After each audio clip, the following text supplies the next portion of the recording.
Everyone, and welcome to the Retro channel and to part 2 of the IBM 5150 repair. So if you haven't already seen part 1, definitely check that out first, because it leads into this, obviously.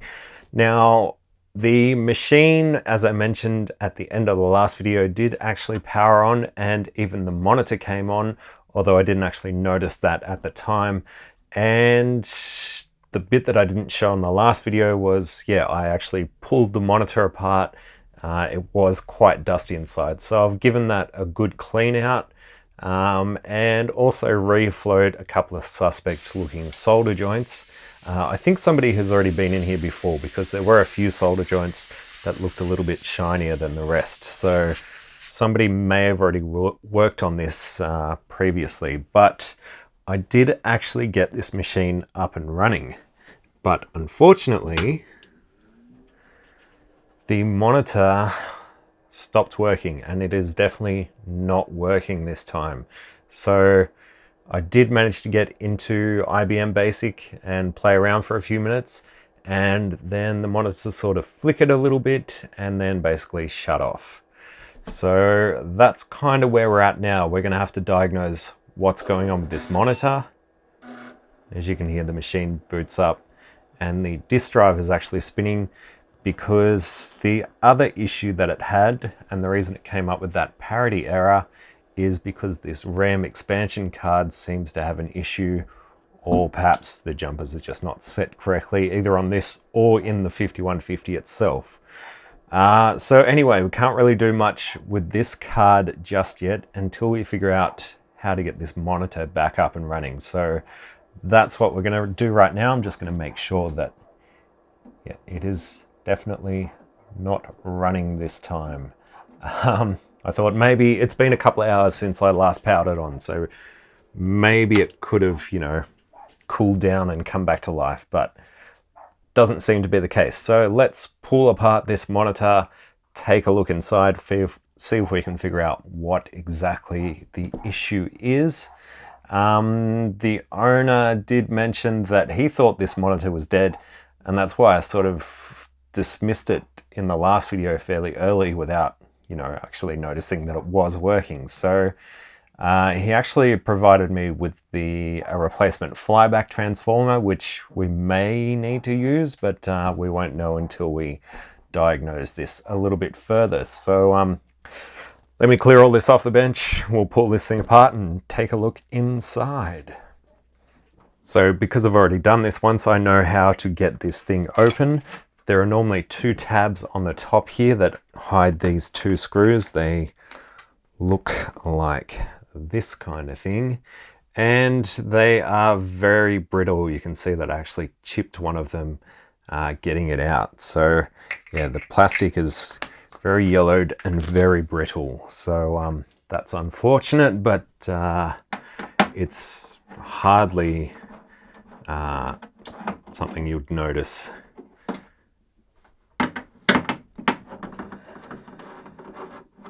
So those 2 screws need to come out, and there are 6 screws on the bottom that have to come out. So there's 2 back here, 2 up the front,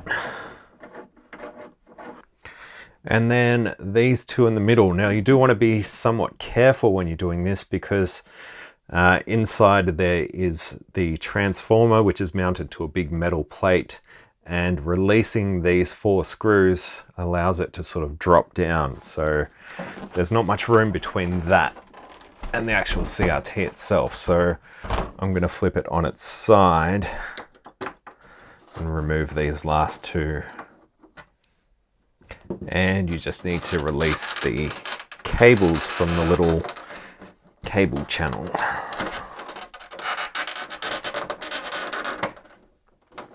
And with that, the whole rear cover should slide off. Now, again, like I said, this is a little bit tricky. I'm going to sit this back upright.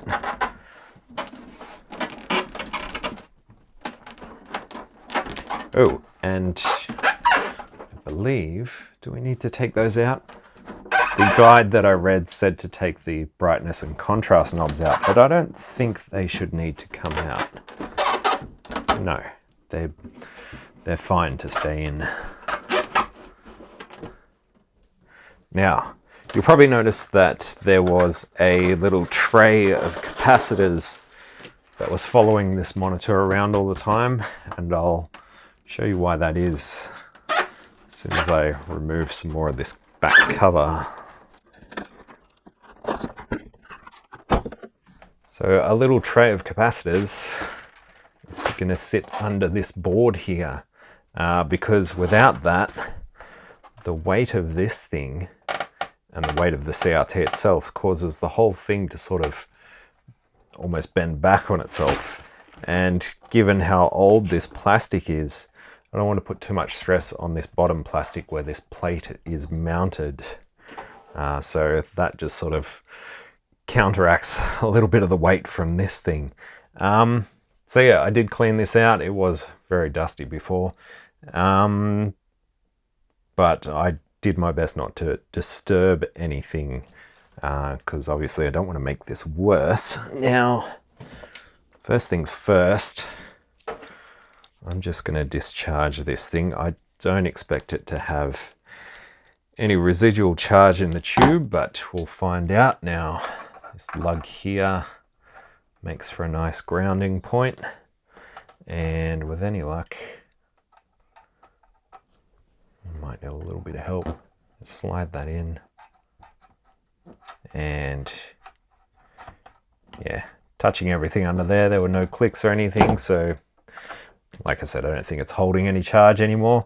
Now what I want to check out is, obviously there's a fuse under here that should probably be checked, and some of the electrolytic capacitors, diodes, all that kind of stuff. So let's do it. Yeah, under here I think is where our fuse is hiding.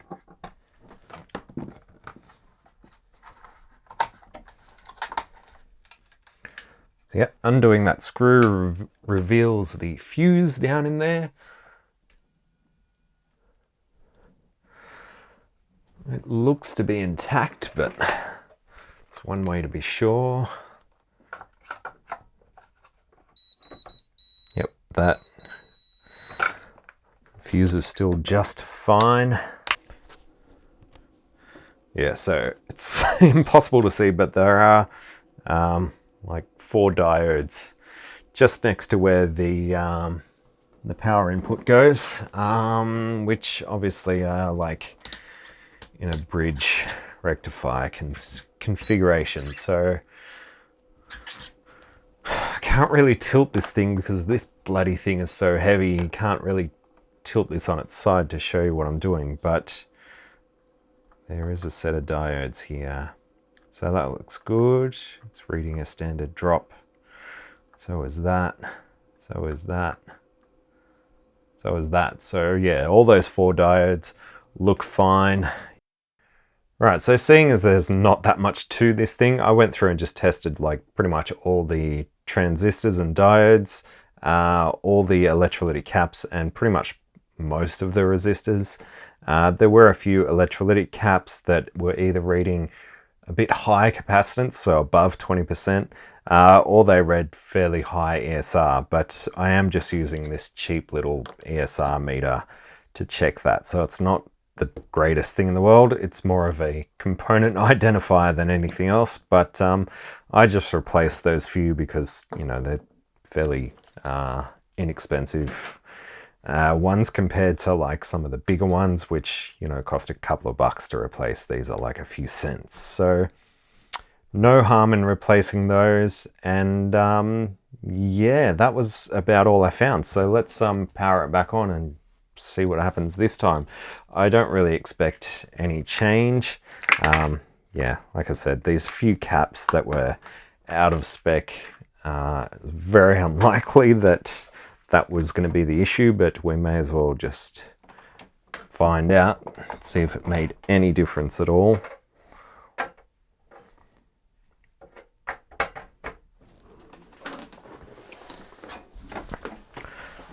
Won't worry about moving the camera this time. I promise to keep an eye on it. So let's plug in. Oh, the ground lead here from the CRT is not connected, so I've just put a separate lead just because this thing is too short. And I wanted to have the board somewhat visible so I could see if anything actually happens. So yeah, ground is definitely connected. Everything else is hooked back up. Let's power it on.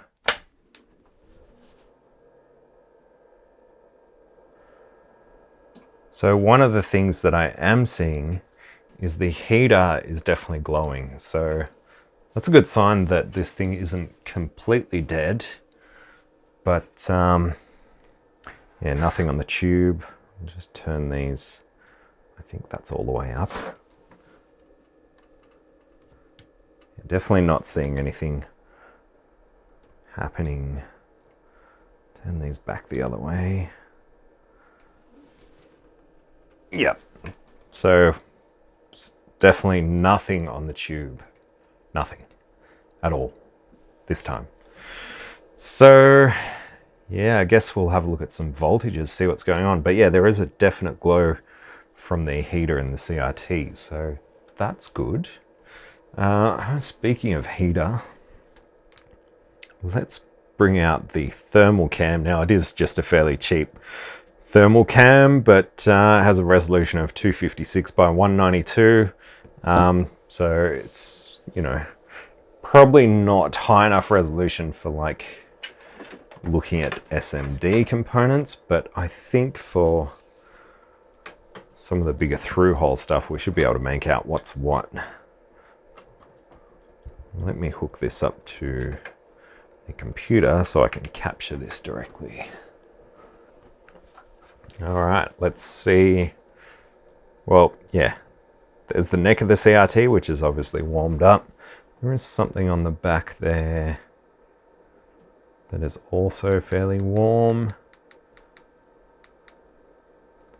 It looks like it may even be that coil there. I guess it's, being that it's just an inductor, there's probably plenty of power flowing through it, and they have, you know, very little resistance, so they do tend to get quite hot. But what is that?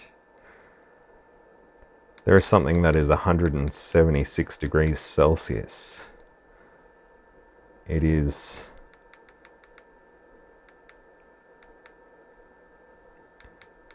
yeah, because of how the two cameras are slightly out of line, they don't quite match up when you're this close, but that certainly appears to be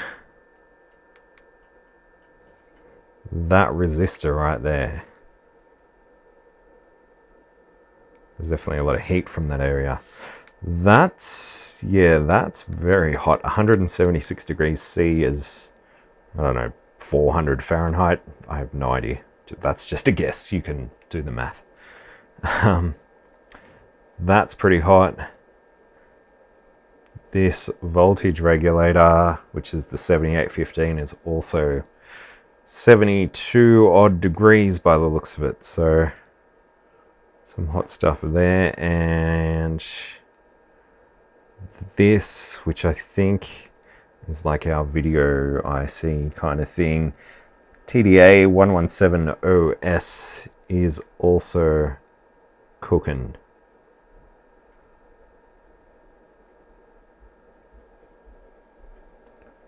Looking around the rest of the board, there's a resistor down there that's quite warm, and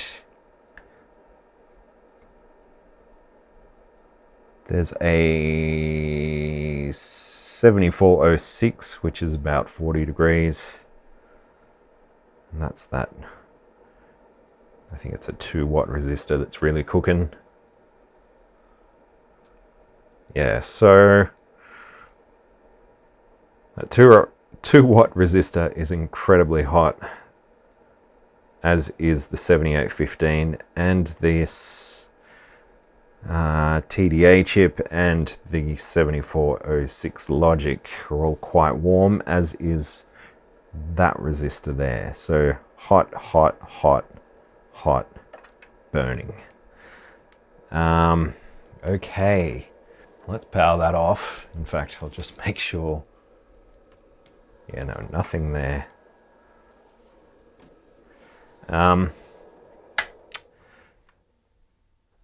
That is a very hot resistor. Surely too hot. I'll have to have a look at the schematics and see where that sits in the scheme of things. All right, so looking at the schematics, that resistor sits just after the 7815 and just before this Zener diode down here, or Zener diode, which regulates our 5 volts. So maybe there's a short on the 5 volt rail somewhere, but I'm just going to have a look at some voltages, especially on this resistor. So we're seeing 27 volts on one side, 5.38 on the other. Now, if that's sitting on the output of our 7815, then in theory we should see 15 volts on that side of the resistor. So it looks like our 7815 has an issue. It's a bit hard to probe.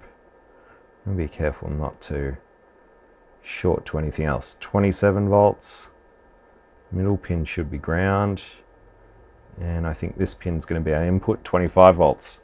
So yes, our 7815 has a short from input to output, and that's why that resistor is getting so friggin' hot, because it's trying to limit that higher voltage and current.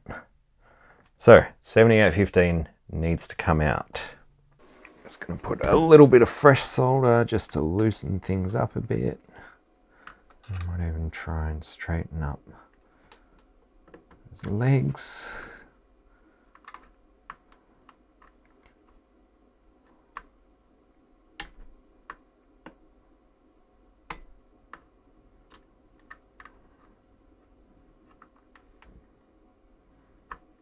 Okay.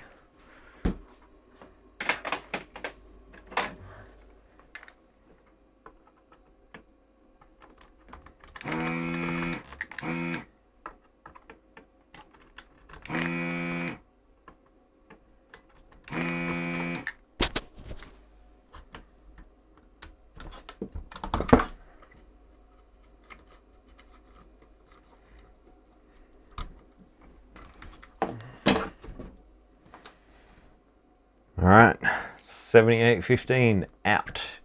Now, do I have a replacement? Actually, let's see what this thing thinks it is. If I can get the legs to sit there.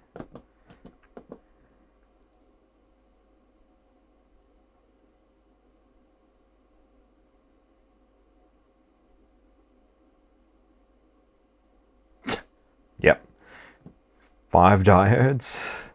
It does not know what the hell this is supposed to be.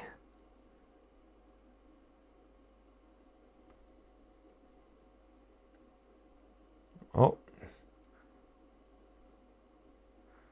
it's a little bit better. All right, so I had to duck out and grab a couple of 7815 voltage regulators because I didn't have any on hand, but it's always good to grab a spare just in case.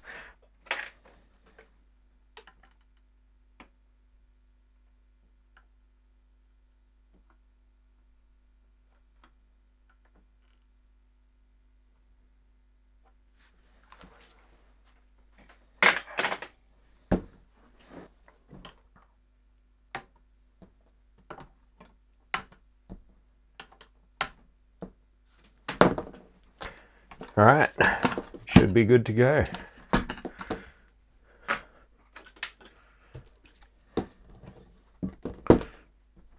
I'll just make sure no charge is built back up here. That's good.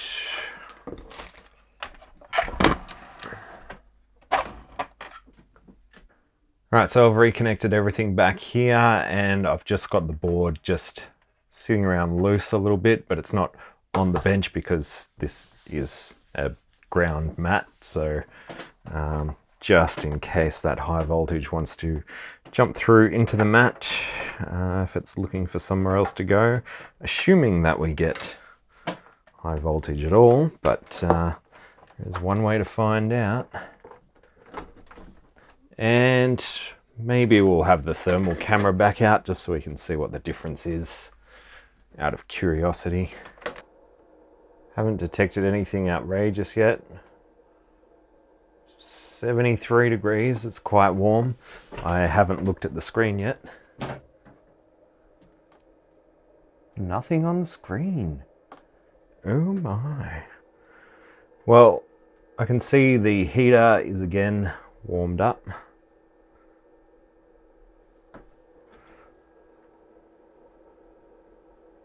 And look, 176 just like before. That is that resistor down there again. So still seeing 27 volts at that resistor.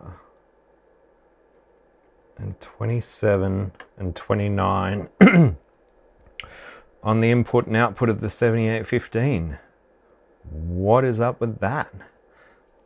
Let's have a look at that. Zener.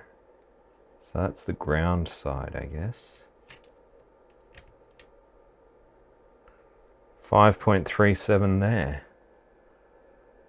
But why are we seeing 26 volts on the output of a 15 volt regulator?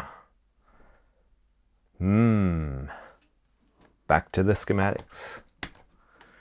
Right, so I've just looked up the Sam's Computer Facts schematic because it's a little bit easier to read for me, and it would appear that TR24 should have 14.9 volts on the output, and it connects directly to the output of this 7815.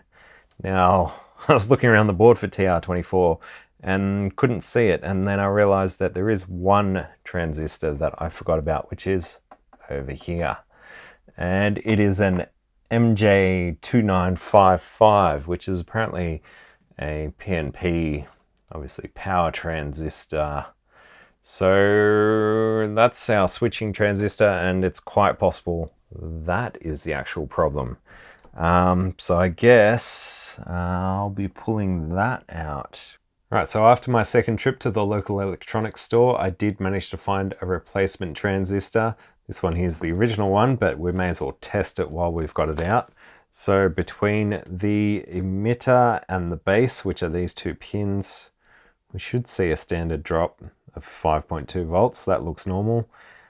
Between the base and the collector, which is actually the outer case, we've got our 5.2, but between emitter and collector, we've got 0. So yeah, there is a short on this between the emitter and the collector. So this is no good. Thankfully, these are easy to take out. You just have to remove the screws and it just lifts out because it's mounted in a little PCB inside the monitor. So that was good. The bad news is the overhead camera here decided to pack it in during the next segment. So I actually lost that footage, which also meant I lost the good audio. So the next few minutes are a little bit choppy. I had to get creative with some editing, but it will get better. Yeah, so anyway, on with the show.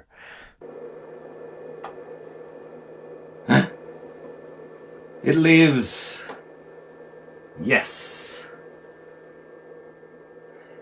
It's freaking working. Woohoo! So I replaced the 7815 for no reason, but that's fine. That was just me not fully looking at the schematics. And it doesn't help that the IBM ones are not that great, but not for me anyway. Maybe they're perfectly fine for a normal engineer or tech. Awesome. So back to the Parity era. I'm going to power this thing off. Actually, before we do that, we'll have a quick look on the thermal cam just to see what things look like, but I imagine that resistor is probably still gets warm because it is a 2-watt resistor, but probably nowhere near 170 something degrees Celsius. Looking around in there, I'm not gonna worry about getting a capture from this thing, but the hottest thing is apparently 50 odd degrees, which is, yeah, nothing compared to what we had, and that's actually this coil here. But yeah, further down in the board, we're seeing about 55, 60 odd degrees maybe, but there are no signs of anything that's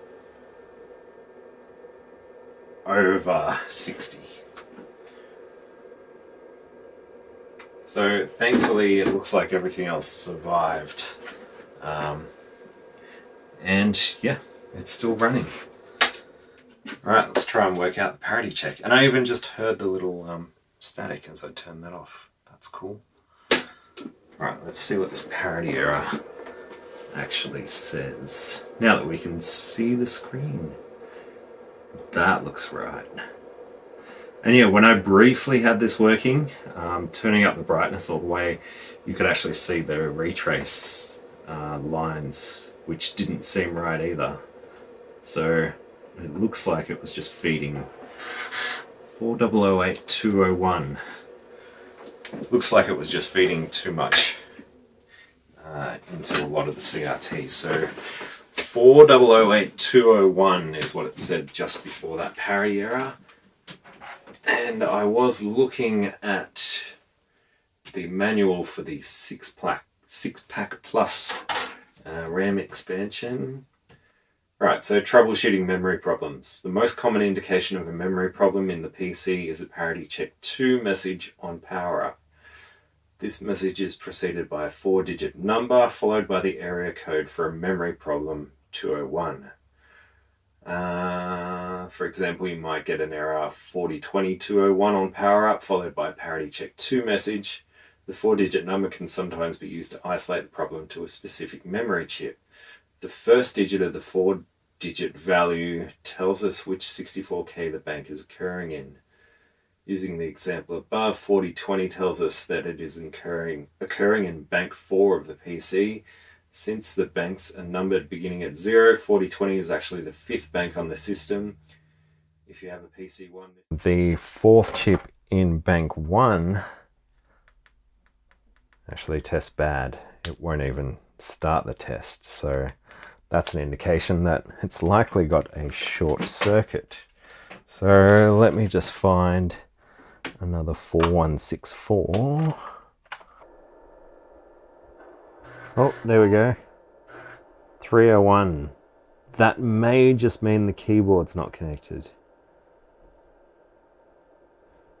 But I can hear the disk drive is still running. Oh, there we go. IBM Basics. So, yeah, I think 301 just means the keyboard's not connected. Let me just find that and hook it back up.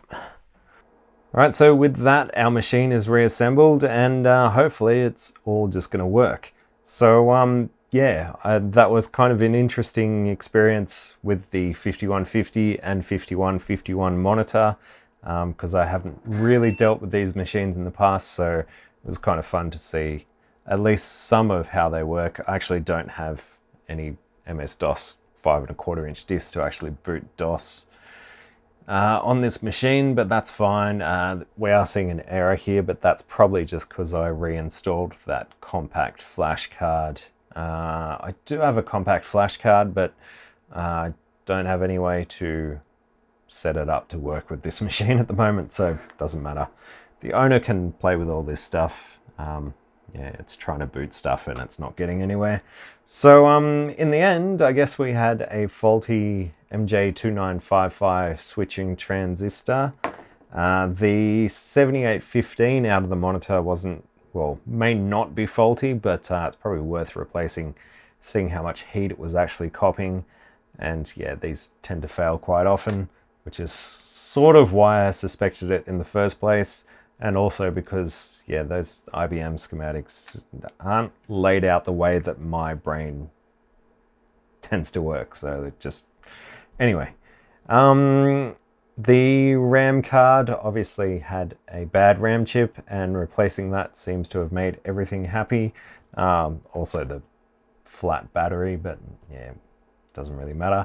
And we pulled some old caps out of the monitor, which yeah, it probably still would have worked just fine with them in there, but seeing as they've sort of drifted out of spec, it's worth replacing them. And yeah, pretty simple job to do.